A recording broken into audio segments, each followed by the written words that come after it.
Então, eu queria que vocês, com uma grande salva de palmas, recebessem aqui no palco para conosco a nossa companheira Maria Lúcia Fatorelli.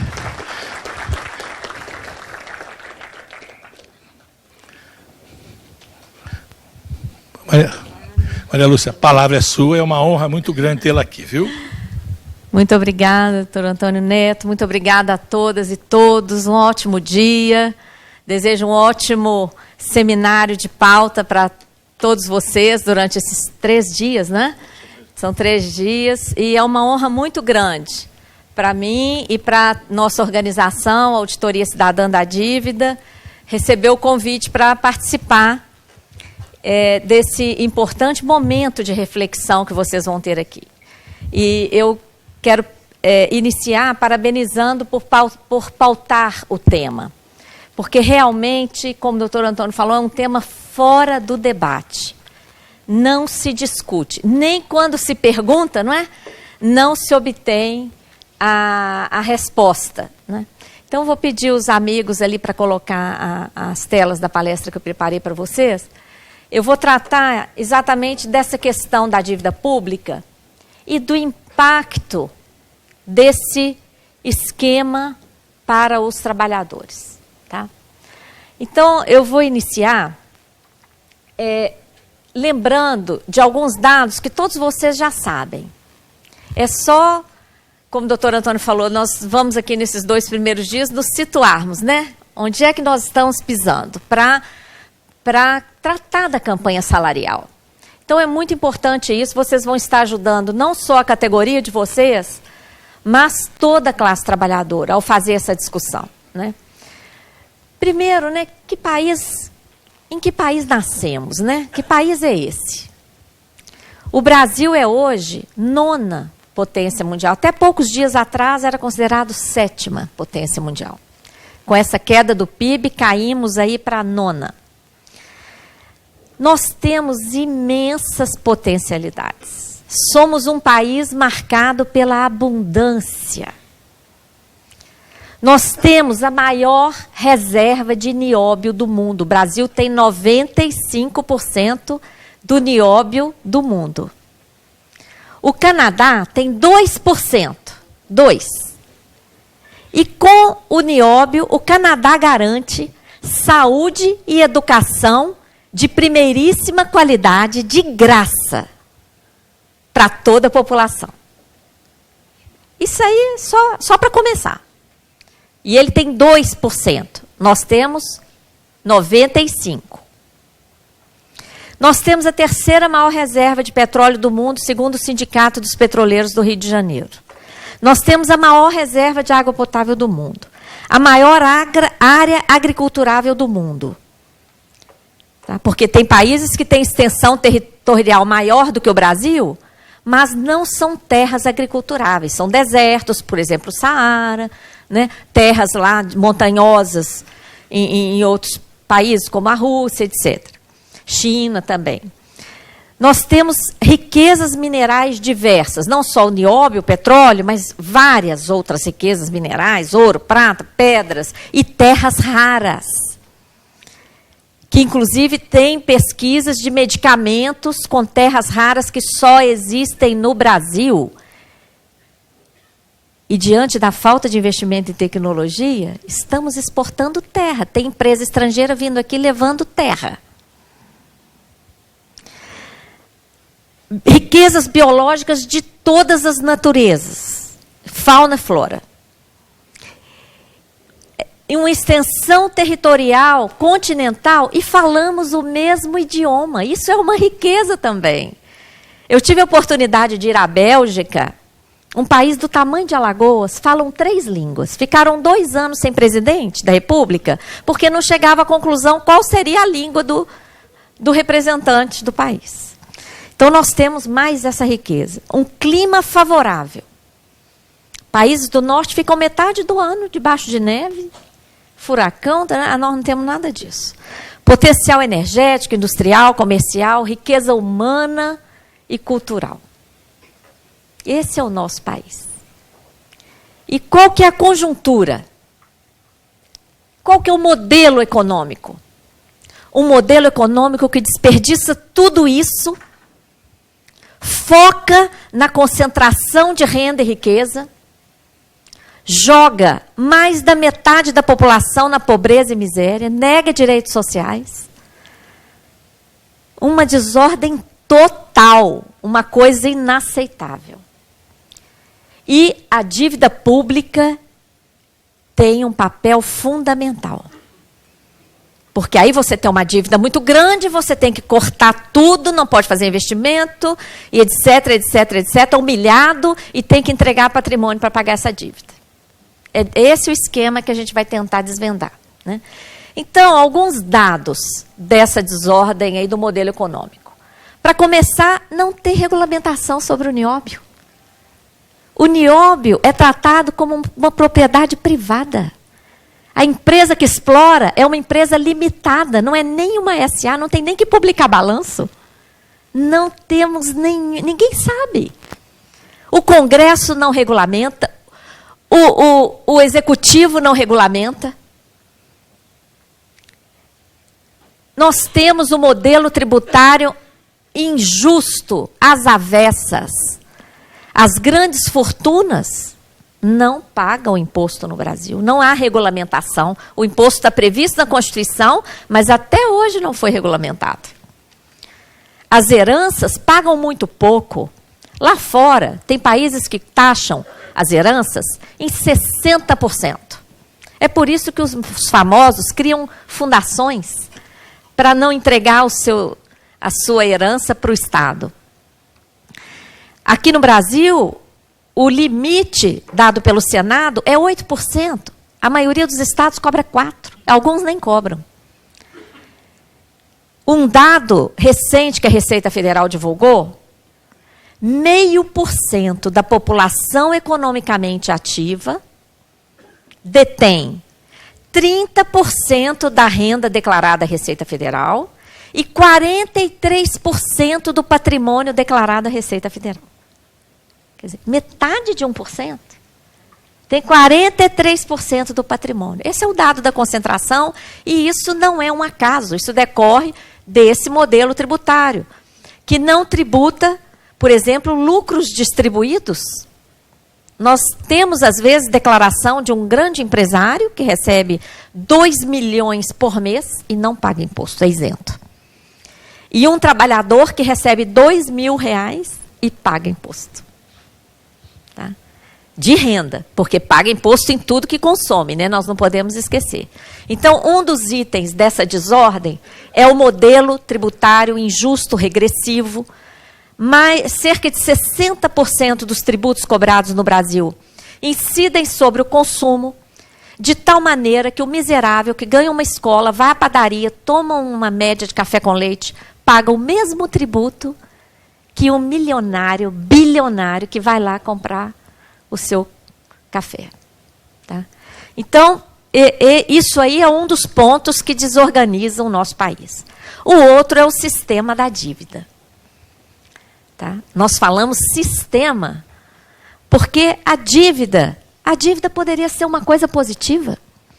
A dívida poderia ser um instrumento de financiamento para complementar os recursos necessários aos investimentos para garantir os direitos sociais. Mas o que nós temos encontrado quando investigamos? Um sistema. Não tem contrapartida.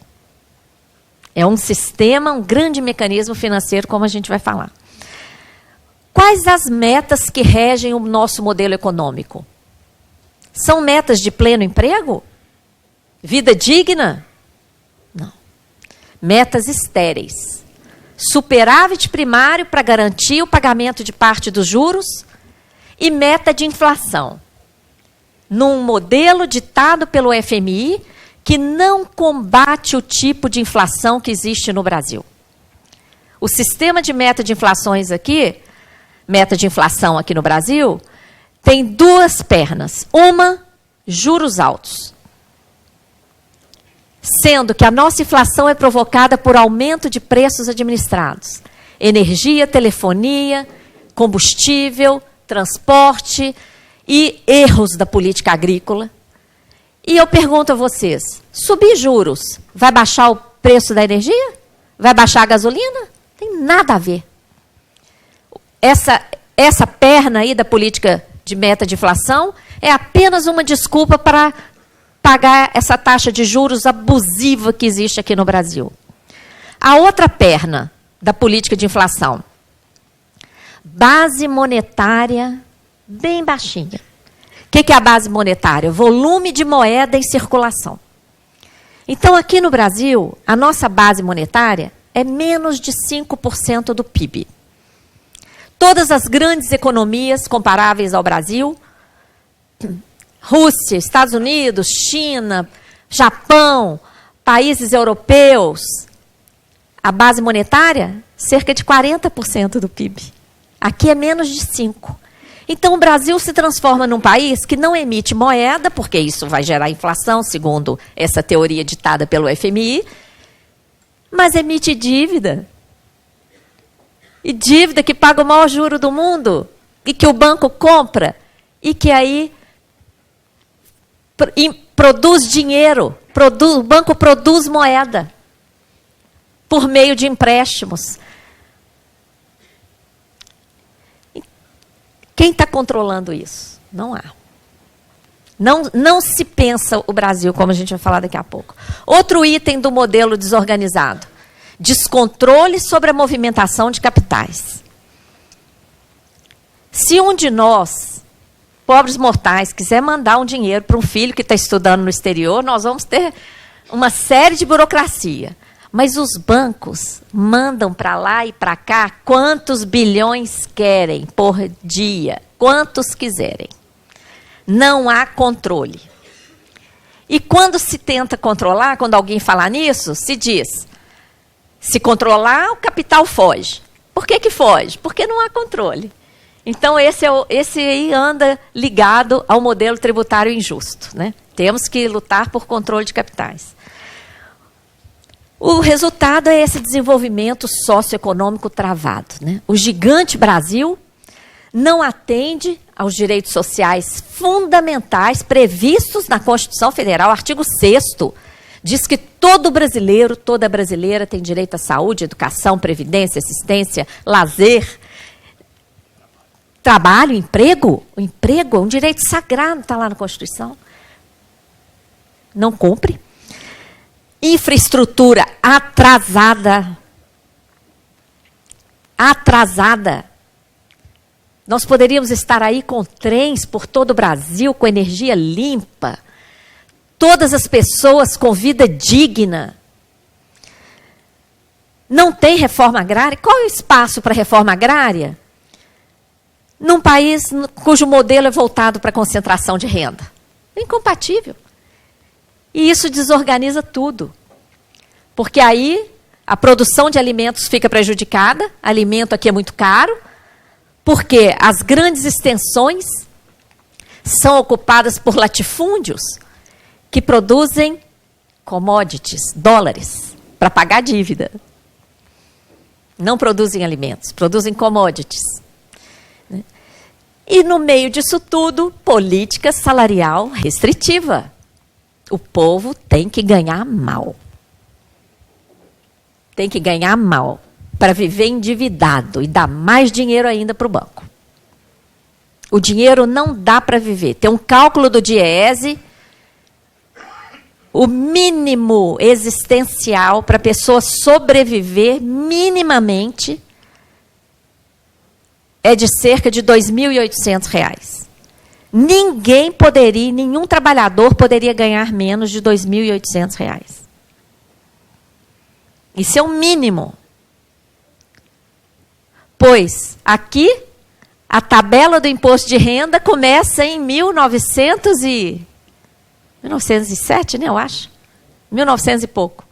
Com 1900 e pouco, abaixo do mínimo existencial, o trabalhador já é um contribuinte de imposto de renda. Então, gente, olha, fica aqui de cara a convocação. É muita luta para essa pauta, viu? Muita luta para essa pauta, porque é o nosso país. É o nosso país. O país riquíssimo, abundante, E com esse modelo totalmente equivocado, aí, ó, qual é a conjuntura para 2015? Uma crise econômica seletiva, porque alguns setores não estão em crise. Enquanto nós estamos em desindustrialização, a indústria em queda, a atividade comercial em queda, desemprego, que ainda bem que ainda não atinge aqui o pessoal de processamento de dados, mas nós estamos vivendo categorias aí em verdadeira calamidade.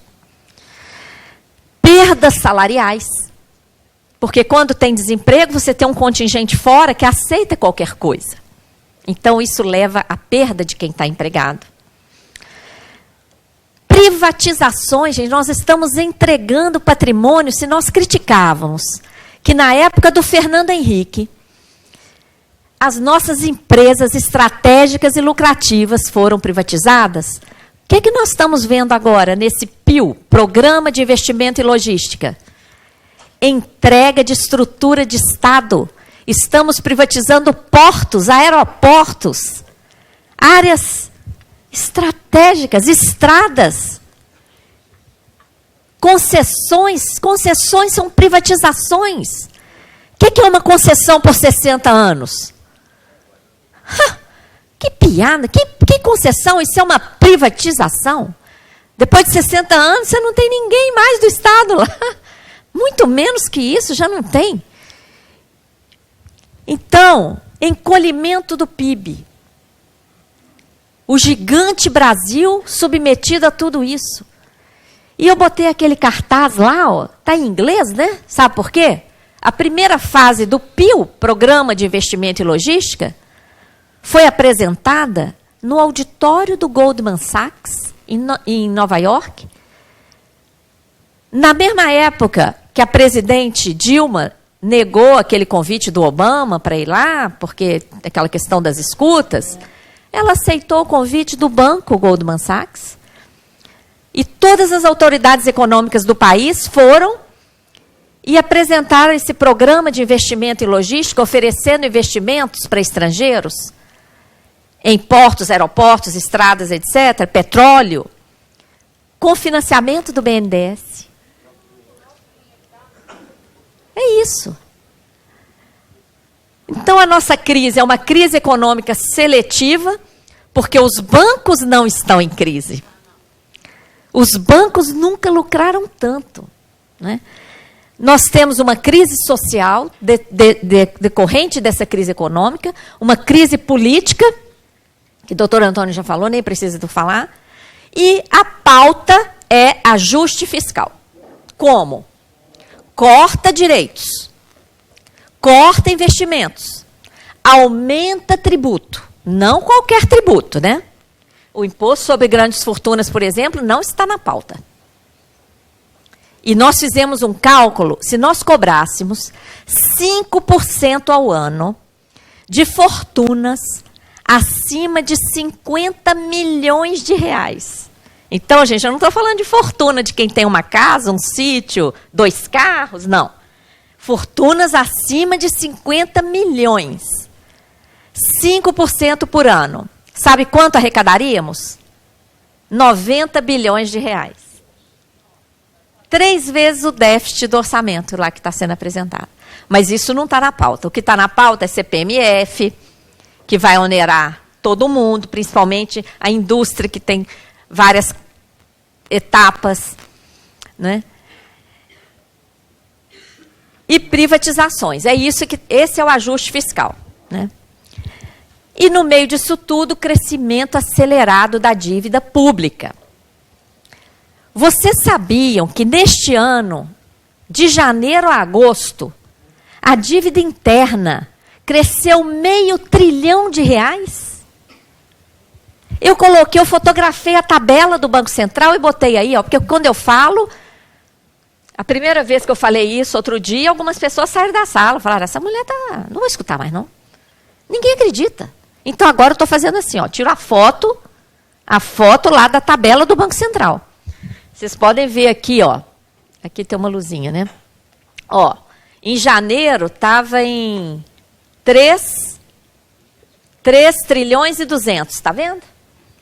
Olha aqui, em agosto, 3 trilhões e 691. Deu quase 500, não deu? Este ano a dívida cresceu quase meio trilhão. Até agosto, que é o último dado.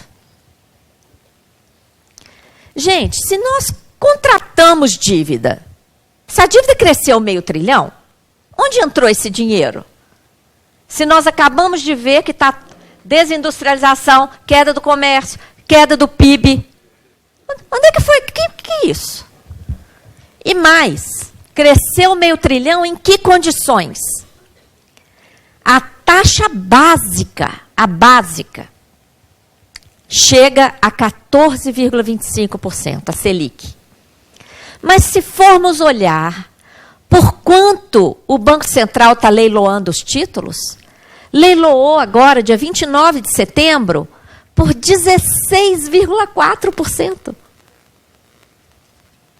Isso é, gente, um escândalo. Não há justificativa técnica, nem política, nem jurídica, nem econômica para isso. É crime.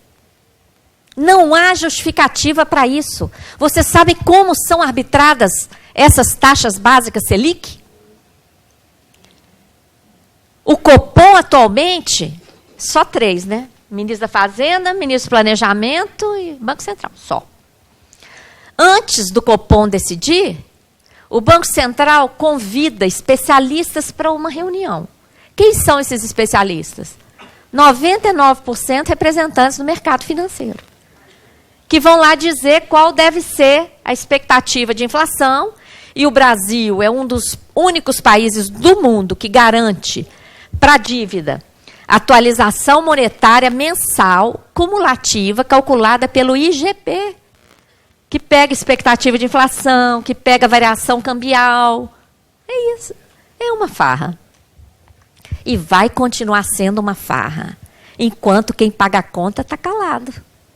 Quem paga a conta está pagando, está se sacrificando, está passando fome, está morando na rua, para vir da casa onde estou hospedada para cá. Eu vi centenas de pessoas na rua. Centenas de pessoas dormindo em marquises, julgadas, num dos países mais ricos do mundo, na cidade mais rica da América Latina. Então, gente, nós estamos pagando a conta de várias formas. Nós estamos pagando a conta com o nosso arrocho salarial, mas nós estamos pagando a conta de conviver com uma injustiça inaceitável, porque nós estamos num país repleto de abundância, repleto de riqueza. Tá? Olha o escândalo do lucro dos bancos, o declarado, né? Depois de usar todas as despesas e gastos do jeito que eles querem. Eu fui auditora da Receita Federal, me aposentei, fiscalizei banco, sei muito bem como que é. Então, ano passado, 81 bilhões. Quase o orçamento anual da saúde. Enquanto toda a economia está em queda. E este ano, eu tirei até a foto, que agora eu faço assim, eu tiro foto. Olha ali, G1, mesmo diante de crise, lucro dos bancos não para de crescer. Como? A atividade financeira não é o reflexo da economia? Deveria ser, mas não é. Tá? Aqui no Brasil, é evidente que está havendo uma transferência de recursos públicos para o setor financeiro privado. É evidente. E a mola mestra para essa transferência se chama sistema da dívida. Tá? Como? Primeiro, juros altos. Absurdos. Sem justificativa, como eu disse. Levando ao lucro. Ao aumento do lucro. Outra coisa, abuso dos mecanismos financeiros. enquanto nós estamos aí nesse ambiente de crise, né, todo mundo só fala na crise política, o jornal só fala na crise política, todo dia, cada dia um capítulo, estão aproveitando e avançando em mecanismos financeiros. Vocês devem ter lido essa questão do swap. Vocês sabem o que é isso? É a garantia que o Banco Central dá para bancos e grandes empresas de cobrir a variação cambial. Por que ele faz isso? Mais uma orientação do FMI. Uma teoria diz que, quando o dólar estava lá embaixo, e todo mundo sabia que ia subir, todo mundo sabia que o dólar estava baixo, e ia subir, empresas e bancos queriam comprar dólar. Empresas, por exemplo, importadoras, ela queria comprar um pouco de dólar, para garantir aquela venda que ela estava fazendo naquele preço. O Banco Central disse, não compre dólar, não. Por quê? Ele acha, segundo a teoria lá do FMI, que se deixar o mercado, as empresas e bancos comprarem muito dólar, isso pode acelerar a valorização do dólar e gerar inflação. Sempre a inflação. Então, o que ele faz? Ele fala para essas empresas e bancos que queriam comprar dólar, fala assim, não compre não. Assine esse contrato aqui comigo. Se o dólar subir, eu te pago a diferença. Então, isso é que se chama contrato de swap. Por que eles colocam esse nome e não colocam contrato de garantia de variação cambial? É para ninguém saber. É para todo mundo continuar pagando a conta sem saber. Todo mundo sabia que o dólar ia subir, o dólar subiu, o Banco Central está tendo que pagar, sabe quanto? No último ano, nos últimos 12 meses, 169 bilhões de prejuízo. Nos últimos 12 meses. Vocês sabem como é que ele paga? Elogia. Elogia, é isso mesmo. Elogia. Como que o Banco Central paga essa bolada? Fala para o Tesouro Nacional, emita títulos da dívida. O Tesouro emite, entrega para o Banco Central de bandeja, sem contrapartida, e o Banco Central vai lá e paga. Então, daquele 500 bilhão, 100 e tantos, foi aí, ó. Estão entendendo por que o lucro do banco está bombando? Então, ó, no avanço, nesse ambiente de crise, nós temos aumento dos juros, aumento do lucro dos bancos, avanço desses mecanismos abusivos como o swap, privatizações, estamos entregando patrimônio, porque tem que pagar a dívida, contra-reformas. Vocês já viram a agenda do Renan Calheiros? Afeta todos vocês. Afeta fundo de pensão. Afeta a idade para aposentadoria. E acordos internacionais feitos nos Estados Unidos pela Dilma. Ninguém falou nada sobre isso. Há cerca de 2 meses ela esteve lá, assinou vários acordos. Um da área de previdência admite que norte-americanos que trabalham aqui no Brasil podem se aposentar de acordo com as nossas regras, na nossa previdência. Inclusive, será que na previdência do setor público também?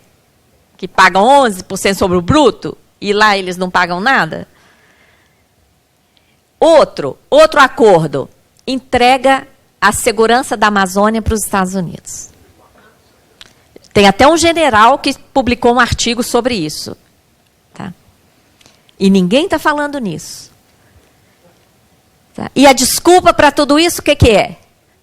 Dívida pública. Dívida pública, vocês estão endividados, não tem como. Não tem como investir em segurança lá. Então, vai embora. Quem é que está pensando o Brasil? Em termos econômicos,